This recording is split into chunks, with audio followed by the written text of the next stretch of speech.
मशिदीचा बेकायदेशीर भाग तोडण्यावरून काल धारावीमध्ये प्रचंड तणाव निर्माण झाला। मुंबई महापालिकेच्या कारवाईला विरोध करण्यासाठी मोठ्या संख्येने जमाव एकवटला आणि जमावाने महापालिकेच्या गाडीच्या काचा फोडल्या। अखेर 90 फूट मशिदीचं बांधकाम स्वतःहून काढण्यासाठी विश्वस्तांनी 5 दिवसांची मुदत मागितली आहे। त्यामुळे तुर्तास कारवाई स्थगित करण्यात आली आहे। दरम्यान 5000च्या जमावामध्ये धारावीच्या बाहेरचे लोकही होते अशी पोलिसांची माहिती आहे। बीएमसीच्या कारवाई विरोधात शुक्रवारी रात्रीपासून व्हिडिओ व्हायरल करण्यात येत होते। चिथावणीखोर पोस्ट व्हायरल करणाऱ्यांचा शोध सुरू आहे असंही पोलिसांनी सांगितलंय। तर दुसरीकडे यावरून राजकारणही पेटलंय।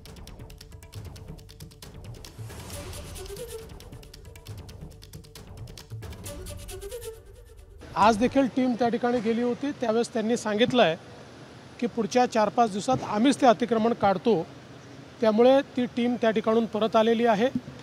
कुठल्याही परिस्थितीमध्ये लॉ अँड ऑर्डरची सिच्युएशन करून कोणी अडथळा निर्माण करेल तर ते योग्य होणार नाही। मला विश्वास आहे की त्यांनी ज्या प्रकारे बीएमसीला लेखी दिलेला आहे त्याप्रमाणे पुढची कारवाई ते करतील। धारावीतल्या घटनेवरून विरोधकांनी सरकारवर हल्लाबोल केलाय, तर सत्ताधाऱ्यांनीही काय म्हटलंय आपण पाहूया।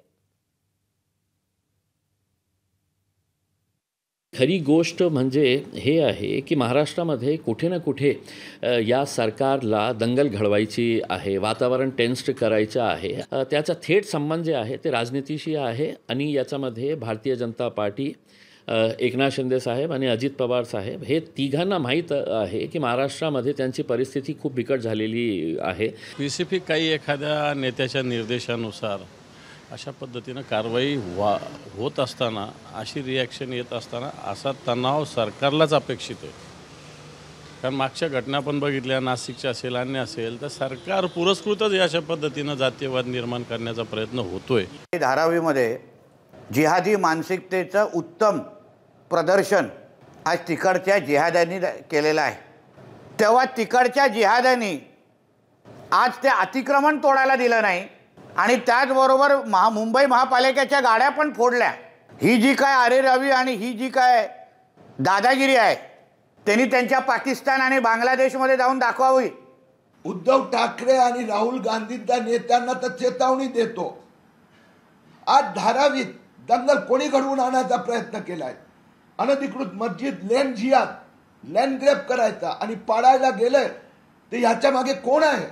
या संबंधात मुस्लिम लांगून चालांचा जर दबाव आणणार आम्हाला मान्य नाही।